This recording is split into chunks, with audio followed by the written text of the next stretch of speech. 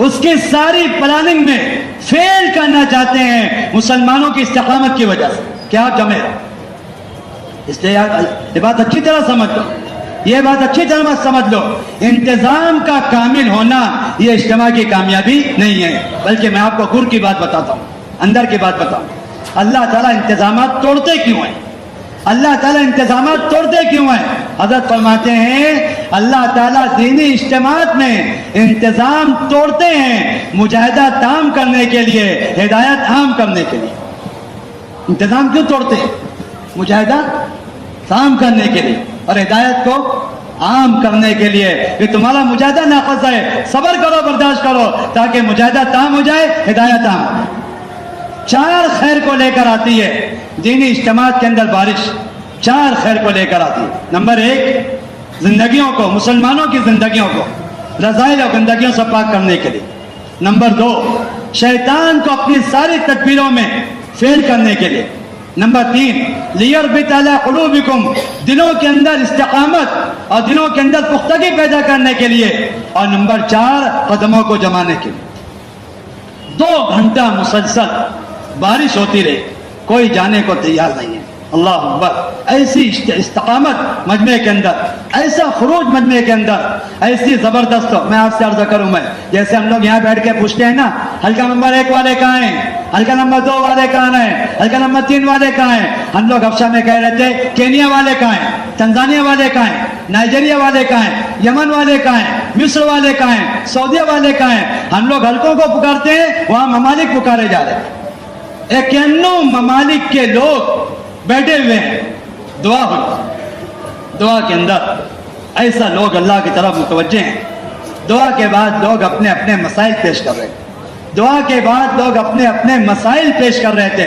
2 ساتھی ایک ملک والوں کے ساتھ بٹھائے جا رہے ہیں. آپ کینیا والوں کے ساتھ بیٹھو, آپ نائجر والوں کے ساتھ, آپ یمن والوں کے ساتھ, آپ مصر والوں کے ساتھ, آپ فلاں کے ساتھ. اور میں آپ کو عجیب بات بتاؤں, میں اللہ تعالیٰ حفاظت فرمائے, جس علاقے میں دن رات بمباری ہو رہی ہے, جن کے بچوں پر بموں کی بارش ہو رہی ہے, فلسطین والے احباب وہ بھی اجتماع میں آئے ہوئے تھے. فلسطین کے احباب, کائے کی بارش, بموں کی بارش. اپنے بیوی بچوں کو اللہ کی ذات پہ اعتماد کر کے چھوڑ کر, اللہ اکبر, دین کی محبت میں اور دعوت کی محبت میں, اور ایک اشارے پر, ابھی تو پیسہ دے کے لوگ نہیں مل رہے ہیں, ایک اشارے پر ایک دعوت دی گئی کہ عالمی اجتماع ہے اور آپ سب کو یہاں پہ شریک ہونا ہے. اور ایسی خوشی کا عالم, ایسی خوشی کا عالم, اللہ اکبر. حبشہ والے کہنے لگے کہ حضرت آپ ہمیں اجازت دے دو, ہم ہر سال یہ اجتماع کرنا چاہتے ہیں, ہر سال. حضرت کہنے لگے ہر سال نہیں, ہر دوسرے سال, ہر 2 سال کے بعد, ہر 2 سال کے بعد, ہر تیسرے سال پہ یہ اجتماع ہوگا اور ساری دنیا کے لوگ اس میں شریک ہوں گے. 2 ساتھی ملک والوں کے ساتھ بٹھائے جاتے تھے, ان کے مسائل سنتے تھے اور ان کے مسائل حضرت کے سامنے پیش کرتے تھے. میں آپ سے مسجد میں بیٹھ کے عرض کر رہا ہوں, کیا دنیا کے اندر اتنا بڑا کوئی قاضی, اتنا بڑا کوئی جج, اتنا بڑا کوئی حاکم ہوگا؟ 100 ممالک کے لوگ جس کے پاس آ کر اپنے مسائل پیش کر رہے ہیں. ایک دروازے سے لوگ داخل ہوتے تھے, کینیا والے آ جائیں, وہ اپنا مسئلہ پیش کرتے تھے, ہر اس میں فیصلہ کرتے تھے, دوسرے دروازے نکلتے تھے. ایسے مطمئن ہو کر, ایسا خوش ہو کر, ایسی چہروں پہ بشاشت, ایسا اطمینان و سکون, ایسے ایک دوسرے کو مبارکباد دیتے ہوئے یہ کہہ رہے تھے کہ فیصلہ وہ ہوا جو ہم چاہتے تھے. یہ کہہ رہے تھے وہ فیصلہ جو ہم چاہتے ہیں. اللہ اکبر, لا الہ الا اللہ. ایسے مقبولیت. میں تو اس پہ عرض کر رہا ہوں, میں اس اجتماع کی کامیابی کی بنیاد کیا ہے اور مبشرات. اللہ اکبر, ایسی زبردست انقلابی ماحول اللہ تبارک تعالیٰ نے اپنے فضل سے پیدا کیا. ایسا عربوں کا ہجوم تھا. اللہ اکبر, کیا یمن, کیا سعودیہ, کیا جدہ, کیا مکہ, کیا مدینہ, ایسا عربوں کا ہجوم تھا.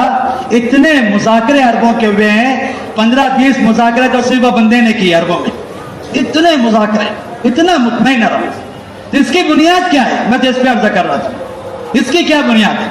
ہم سب حضرت کی مجلس میں بیٹھے, سب سے آخری جو بات سامنے آئی وہ یہ تھی کہ اس وقت اس اجتماع کے لیے لوگوں نے دعائیں بہت کی، روزہ بہت رکھا ہے، دعائیں بہت کی ہے، روزہ بہت رکھا ہے۔ حضرت کہنے لگے نہیں، یہ کوئی بہت بڑی بات نہیں، یہ کوئی بہت بڑی بات نہیں ہے، انفرادی اعمال میں اپنے آپ کو تھکا دینا یہ کوئی بہت بڑی بات نہیں ہے۔ اس اجتماع کی کامیابی کی سب سے بڑی بنیاد جماعتوں کی وہ مجاہدے ہیں۔ اجتماع سے پہلے پورے ملک میں 80 جماعتوں نے کام کیا ہے، پانی کی کمی، کھانے کی کمی، ایک مہینہ غسل کا موقع نہیں ملا، ایک مہینہ پانی نہیں ہے، کھانا نہیں ہے، انتظام نہیں ہے، بھوک میں، پیاس میں، فاقے کے ساتھ روزہ رکھ کر گشتوں کا، تعلیم کا، ملاقاتوں کا ایسا اہتمام کیا ہے۔ عدیسہ بابا حبشہ کی راجدھانی، کوئی عالم اور کوئی امام ایسا نہیں ہوگا جس سے ہماری ملاقات نہ ہو۔ اللہ اکبر۔ حضرت کہنے لگے وہ ساری تکلیف اور وہ سارے مجاہدے، وہ ساری قربانی، وہ اصل بنیاد اجتماع کی کامیابی۔ میرے دوستوں بزرگوں، میں تو یہ بات عرض کر رہا ہوں آپ کے سامنے کہ نفر اور خروج دعوت کا قیام ہے، نفر اور خروج دعوت کا قیام ہے۔ اگر نفر اور خروج کا اہتمام نہیں ہے تو ہمارا دعوت سے کوئی تعلق ہی نہیں ہے۔ اللہ اکبر۔ میری بات پہ ذرا غور کرنا۔ نبی کریم صلی اللہ علیہ وسلم اللہ کے راستے میں، آپ علیہ السلام اللہ کے راستے میں سفر ہو رہا ہے، کافی تھکے ہوئے ہیں۔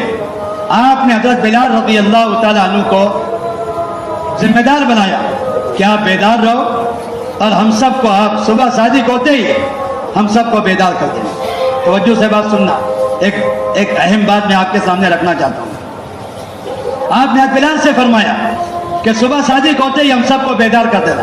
حضرت بلال رضی اللہ تعالیٰ ایک درخت سے ٹیک لگا کر بالکل اس طرف جہاں صبح صادق طلوع ہونے والی ہے، ٹکٹکی لگا کر اس سے دیکھ رہے ہیں اور متوجہ اس کی طرف۔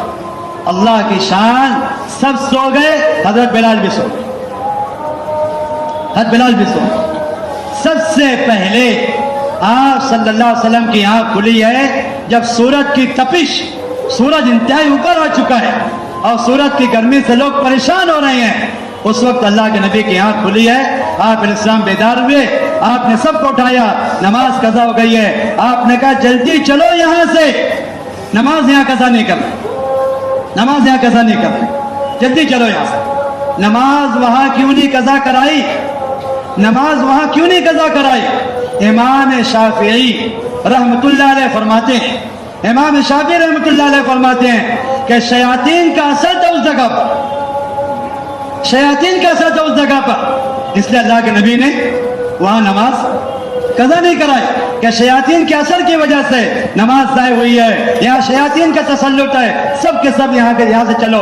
آپ اسلام کافی دور چلے گئے اور کافی دور جانے کے بعد اللہ کے نبی نماز قضا فرمائی ہے۔ میری بات پہ غور کرنا پیارے بھائیوں، اللہ کے نبی کی ایک مرتبہ، صحابہ کی ایک مرتبہ نماز قضا ہوئی ہے، اللہ کے نبی فرما رہے ہیں یہاں شیاطین کا تسلط ہے، یہاں شیاطین کا اثر ہے۔ مسلمانوں کے محلے بے نمازیوں سے بھرے ہوئے ہیں، مسلمانوں کے محلے بے نمازی سے بھرے ہوئے۔ کتنا شیاطین کا اثر ہوگا اور کتنا شیاطین کا تسلط ہوگا ایسے ظلماتی ماحول میں اور ایسے منکرات کے ماحول میں اور ایسے شیاطین کے تسلط میں رہتے ہوئے مسلمان اللہ کے دین پہ کیسے چل سکتا ہے؟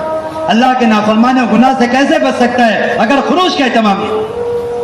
اس لیے میرے دوستوں بزرگوں، اچھی طرح بات سمجھنا چاہیے، خروج کا اہتمام نہ کرنا یہی دین کو ضائع کرنا، خروج کا اہتمام نہ کرنا یہی دین کو ضائع کرنا ہے۔ اس لیے نبی کریم صلی اللہ علیہ وسلم نے کسی بھی آزار میں، کسی بھی عذر میں، کسی بھی تکلیف میں، کسی بھی پریشانی کے اندر صحابہ کو اللہ کے راستے کے خروج چھوڑنے کی اجازت نہیں دی ہے، بلکہ ایک مرتبہ اگر خروج چھوٹا ہے تو نبی کریم صلی اللہ علیہ وسلم نے ایسے تنبیہ فرمائی ہے جیسے تنبیہ کسی بڑے سے بڑے گنہگار کو، کسی بڑے سے بڑے کبیرہ کرنے والے کو اس کے گناہ کبیرہ کا ارتکاب کرنے پر ایسی تنبیہ نہیں ہوئی ہے جیسے تنبیہ ایک مرتبہ اللہ کے راستے میں نہ نکلنے پر ہوئی ہے۔ کیا بات ہے؟ قیامت تک آنے والے مسلمان سمجھ لے اللہ کے راستے میں نکلنا کتنا ضروری ہے۔ اب ایک بات اور سنو، اللہ کا فضل ہے، خروج کا اہتمام ہو رہا ہے, کسی نہ کسی درجے میں خروج کا اہتمام ہو رہا ہے, مگر ہمارے خروج پر ہدایت کا عمومی نزول کیوں نہیں ہو رہا ہے؟ خروج کا اہتمام ہو رہا ہے مگر ہمارے خروج پر ہدایت کا عمومی نزول کیوں نہیں ہو رہا ہے؟ اس کی چند بنیادی باتیں, توجہ سے بات سنو. سب سے پہلی بات ہے پیارے بھائیوں, سب سے پہلی بات ہے میرے پیارے بھائیوں, ہمارے ممبر سے اللہ کے راستے میں نہ نکلنے پر وہ کیا کیا وعیدیں ہیں, اللہ کے راستے میں نہ نکلنے پر کیا کیا وعیدیں ہیں, اور اللہ کے راستے میں خروج میں تاخیر کرنے پر کتنی تنبیہ ہوئی ہے صحابہ کو, اس کا تذکرہ ہمارے ممبر سے نہیں, اس کا تذکرہ ہمارے ممبر سے نہیں. لوگ صرف فضائل بیان کرتے ہیں, وعیدوں کا تذکرہ نہیں کرتے ہیں. توجہ سے بات سننا, فضائل سن کر شوق تو بڑھ سکتا ہے لیکن استقامت بغیر وعید کو سنے ہوئے حاصل نہیں ہو سکتی.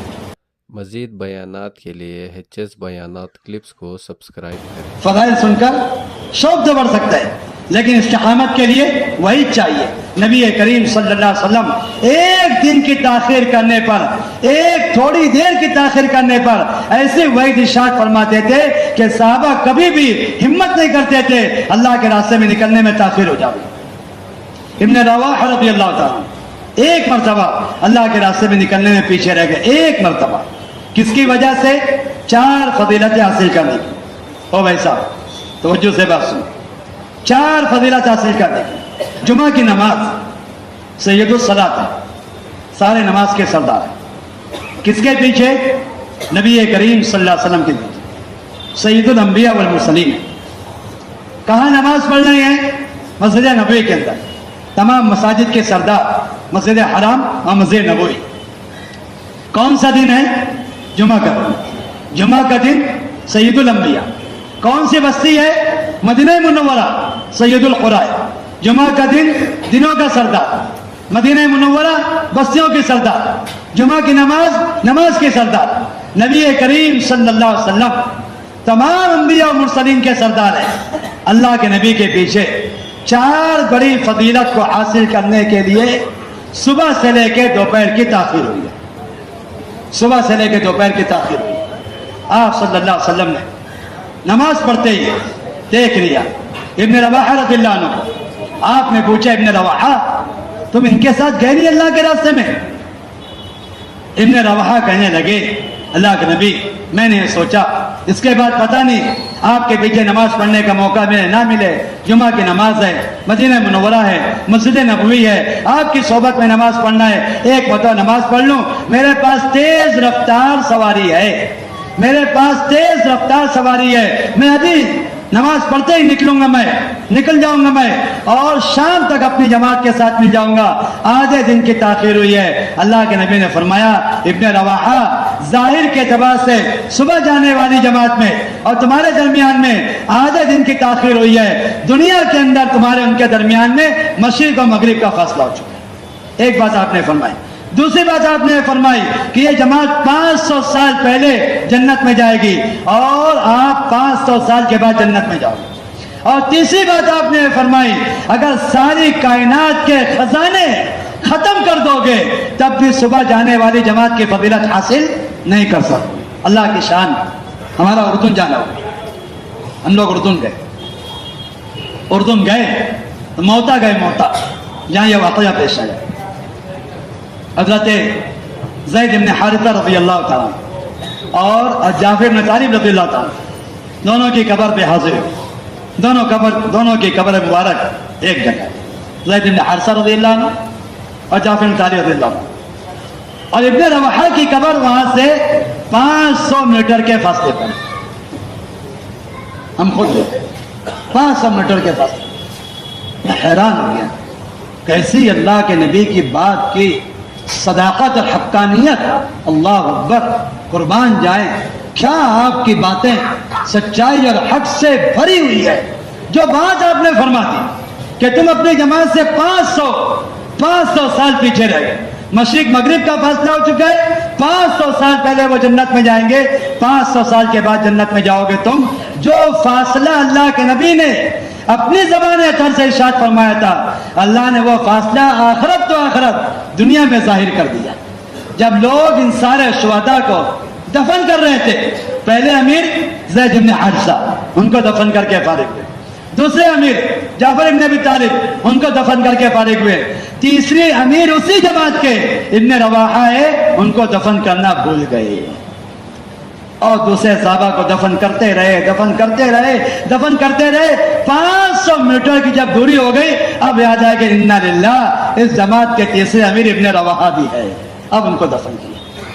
جو فاصلہ اللہ کے نبی نے، جو مسافت اللہ کے نبی نے اپنے کلام حق میں ظاہر فرمائی تھی، اللہ نے اس کا ظہور دنیا کے اندر کر دیا اور قیامت تک آنے والے انسانوں کو بتایا ہے کہ اللہ کے راستے کی تاخیر، اللہ کے راستے میں نہ نکلنا کتنا نقصان دینے والا عمل ہے. میں مولانا یوسف صاحب کی ایک بات بتاتا ہوں. مولانا یوسف صاحب رحمۃ اللہ علیہ فرماتے تھے، ایک دن بھی اگر یہ کہہ دیا، کتنا بولو، 1 سال نہیں، ایک دن، ایک دن بھی اگر یہ کہہ دیا میں آج نہیں کل جاؤں گا، جماعت آج روانہ ہونے والی ہے اور ہم کہیں کل جاؤں گا، ایک دن بھی اگر یہ کہہ دیا کہ میں آج نہیں کل جاؤں گا، مولانا یوسف صاحب رحمۃ اللہ علیہ فرماتے تھے کہ تیرے ساتھ وہ معاملہ ہوگا تنبیہ کا جو اللہ نے کعب ابن مالک کے ساتھ کیا. ساری دنیا تم سے اوپری ہو جائے گی، سارے لوگوں کے دلوں سے محبت نکل جائے گی، سارے تعلقات والے تعلقات توڑ دیں گے، اپنے بھی تمہیں سلام کرنا بھول جائیں گے اور سلام کا جواب دینا بند کر دیں گے. یہ ساری تنبیہ تمہارے ساتھ ہونے والی ہے اگر ایک دن اللہ کے راستے میں نکلنے میں پیچھے رہ جاؤ. بلکہ پیارے بھائیوں، ایک بات ہے، آپ حضرات تھوڑا سا متوجہ ہو کر سنیں. علماء نے عجیب بات لکھی، اگر دین کو قائم کرنے کی فکر و محنت میں نہیں ہے تو اللہ تعالیٰ دین پر بھی باقی نہیں رہنے دیں گے، دین سے محروم کر دیں گے. دین کو قائم کرنے کی فکر و محنت میں نہیں ہے تو دین پر بھی اللہ تعالیٰ باقی نہیں رہنے دیں گے، بلکہ اللہ تعالیٰ دین سے بھی محروم کر دیں گے. مولانا الیاس صاحب رحمۃ اللہ علیہ تو عجیب بات ارشاد فرماتے تھے، جس مسلمان کے دل میں دین کے مٹنے کا غم نہیں ہے، جس مسلمان کے دل میں دین کے مٹنے کا غم نہیں ہے، بدترین موت مرے گا. اللہ ہم سب کی حفاظت فرمائے، اللہ ہم سب کی حفاظت فرمائے. ہم تو ایک بطور تنبیہ کے ایک ہدایت پہ عمل کر رہے ہیں. جس مسلمان کے دل میں دین کے مٹنے کا غم نہیں ہے، بدترین موت مرے گا. ایک روایت میں ایک قول، ایک ملفوظ مولانا علی میاں ندوی رحمۃ اللہ علیہ نے ماجی صاحب کے ملفوظات میں نقل کیا ہے، منافق کی موت مرے گا وہ مسلمان جس کے دل میں دین کے مٹنے کا غم نہیں ہے. اگلی بات سنو، بدترین چہرے والا ہو کر، کالے چہرے والا ہو کر حشر کے میدان میں اٹھایا جائے گا. اور تیسری بات آپ یہ سنیں، اللہ کے نبی کی زیارت سے محروم ہو جائے گا جس مسلمان کے دل میں دین کے مٹنے کا غم نہیں. میں تو چند باتیں عرض کرنا چاہتا ہوں، اس میں ایک بات عرض کر رہا ہوں، میں ہمارے منبر سے خروج میں تاخیر کرنے کی وعیدوں کا تذکرہ نہیں ہے. اتنی قوت سے اللہ کے راستے میں نہ نکلنا اور خروج میں تاخیر کرنے کی وعیدوں کا تذکرہ اتنی قوت سے بیان کرنا چاہیے کہ ہر مسلمان کے دل میں اس تقصیر کا احساس پیدا ہو کہ میں سب سے بڑا مجرم ہوں، سب سے بڑا گناہ کبیرہ کرنے والا ہوں میں. اگر میرا اللہ کے راستے میں خروج نہیں ہو رہا ہے، میں سب سے بڑا گناہ کبیرہ کرنے والا ہوں. ایک بات. دوسری بات میرے دوستوں بزرگوں، دوسری بنیادی بات ہے، ہمارا خروج دور سے دور نہیں ہو رہا ہے، اپنے علاقوں میں ہو رہا ہے، اپنے علاقوں میں ہو رہا ہے. جتنا دور جاؤ گے اللہ کے دین کو لے کر، جتنا دور جاؤ گے میرے دوستوں بزرگوں، اتنا اپنے کام میں استحکام پیدا ہوگا. اللہ کے دین کو لے کر جتنا دور جاؤ گے اتنا اپنے کام میں استحکام پیدا ہوگا، اور جتنا قریب اپنے علاقوں میں پھرو گے. میں کیا عرض کروں میرے دوستوں بزرگوں، دوسروں کی ہدایت کا ذریعہ کیا بنیں گے؟ ہم اپنی ہدایت سے محروم ہو جائیں گے. آپ مجھے بتاؤ تو صحیح، ہدایت کے لیے مجاہدہ شرط ہے. بھائی ادھر دیکھو، او بھائی ادھر دیکھو، میں بھی گھر ہی دیکھ رہا ہوں، آپ تو سن رہے ہیں، میں تو بولتے ہوئے دیکھ رہا ہوں. میں پریشان مت ہو میرے دوستوں بزرگوں. ہدایت کے لیے مجاہدہ شرط ہے. کیا شرط ہے بولو؟ مجاہدہ شرط ہے. والذین جاہدوا فینا لنہدینہم سبلنا. اپنی بستیوں میں پھرنے والے، اپنے حلقوں میں کام کرنے والے، اپنی گلیوں میں چلہ لگانے والے، اپنے علاقوں میں کام کرنے والے، سارے مجاہدے ختم ہو جاتے ہیں، ساری سہولتوں سے بھرا ہوا خروج ہے. ارے جب مجاہدہ ہی ختم ہو جائے گا تو ہدایت کا نزول کیسے ہوگا؟ نبی کریم صلی اللہ علیہ وسلم کا معمول تھا، ایسے دور سے دور اپنے صحابہ کو روانہ فرماتے تھے کہ ان کے قبروں کے نشانات بھی لوگوں کو معلوم نہ پڑے، ایسے دور سے اپنے صحابہ کو روانہ فرماتے تھے۔ دوسری بات سنو، تیسری بنیادی بات مجھے عرض کرنا ہے میرے دوستوں بزرگوں، محنت کا میدان مختصر کرو اور جماعتوں کے خروج کی مدت کم سے کم کرو۔ محنت کا میدان مختصر، ان 10 گھروں میں آپ سے جماعت بنانی ہے، ان 10 گھروں سے آپ کو جماعت بنانی ہے، ایک گھر کی آپ کو جماعت بنانی ہے، ایک خاندان کو آپ کی جماعت بنانی ہے۔ اب تو اللہ معاف فرمائے، ہم محنت کا دائرہ وسیع سے وسیع کرتے چلے جا رہے ہیں، پورے حلقے سے ایک جماعت چاہیے۔ اچھا جی، جب آپ پورے حلقے سے ایک جماعت مانگو گے 2 نقصان ہو۔ پہلا نقصان، امت کی اکثریت آپ کے نگاہ سے اوجھل ہو جائے گی۔ بولو بھائی، پورے حلقے سے کتنی جماعت چاہیے؟ ایک جماعت۔ ایک جماعت میں کتنے آدمی؟ 12 آدمی۔ ایک مسجد سے ایک آدمی دینا ہے، ایک آدمی دے کر مطمئن ہو گئے، اپنے حلقے کی جماعت نکل گئی، ایک آدمی پہ آپ نے محنت کی، اکثریت آپ کی نگاہ سے اوجھل ہو گئی۔ ایک نقصان ہے۔ دوسرا نقصان، کام کرنے والا سارا عملہ، وقت لگایا ہوا سارا عملہ دن بدن غیر متحرک بنتا رہے گا اگر آپ نے تقاضے حلقوں پہ ڈالے۔ تقاضے کہاں ڈالے؟ آپ بتاؤ بھائی، آپ ہر مسجد سے ایک آدمی کا مطالبہ کر رہے ہو، ایک مسجد کے اطراف میں 80-40 دن لگائے ہوئے ہیں، ایک مسجد کے اطراف میں 40 آدمی 4 مہینہ لگائے ہوئے ہیں، آپ کتنا مطالبہ کر رہے ہو؟ ایک آدمی کا مطالبہ کرو۔ یہ سب کا خروج کب ہوگا؟ جتنا وقت لگایا ہوا عملہ غیر متحرک ہوتا چلا جائے گا، امت کی اکثریت آپ کی نگاہ سے اوجھل ہوتی چلی جائے گی۔ آپ تقاضا کہاں ڈال رہے ہو؟ حلقے پہ ڈال رہے ہو۔ حضرت فرما رہے ہیں تقاضا مسجد پہ نہیں، تقاضا خاندان اور گھروں پہ ڈالو۔ کہاں تقاضا ڈالو؟ خاندان اور آپ کے گھر سے ہمیں جماعت چاہیے، آپ کے خاندان سے ہمیں جماعت چاہیے، آپ کی ان 10 گھروں سے ہمیں جماعت چاہیے۔ محنت کا دائرہ تنگ سے تنگ کرتے چلے جاؤ اور خروج کی مدت کم سے کم کرتے چلے جاؤ۔ 40 دن نہیں، 10 دن میں جماعت چاہیے، ایک دن میں جماعت چاہیے۔ جتنا محنت کی مدت کم کرتے چلے جاؤ گے، جتنا دائرہ محدود کرتے چلے جاؤ گے، اتنا کام ترقی کرتے چلا جائے گا۔ اور چلے کی بات مت کرو 4 مہینے کی بات۔ دیکھو میرے دوستوں بزرگوں، بس یہ آخر کی بات، جب تک کام کرنے والوں کو اگلی سطح نہیں دو گے، وہ پچھلی سطح پر بھی باقی نہیں رہیں گے۔